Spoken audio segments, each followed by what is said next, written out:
baltā sniega villainē tinusies, Jūrmala ziemā ir miera un klusuma pilna.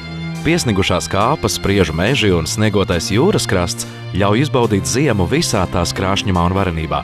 Lai arī vaigos kniebj sals, pa kāpu sniegotajām nogāzēm arvien ātrāk traucas vienas ragutiņas pēc otrām, bet slidotāju priekam durvis ikdienas ver Majoru ledus halle. Slidotava Majoros tiešām ir īpaša. Te slidot prieku var izbaudīt gan ziemas, gan rudens, gan pavasara mēnešos. Te ir hokeja laukums, tribīnes, daudz funkcionāls rezultātu tablo, un zinātāji stāsta, ka tāda ledus halle kā Jūrmalā, kur jumts sedz laukumu, bet malas ir atklātas, ir retums visā Baltijā. Ziemā Jūrmala ir īsta ziemas prieku paradīze gan lieliem, gan maziem. Sniega sagās tinusies, Jūrmala gaida ciemos. Uz tikšanos Jūrmalā!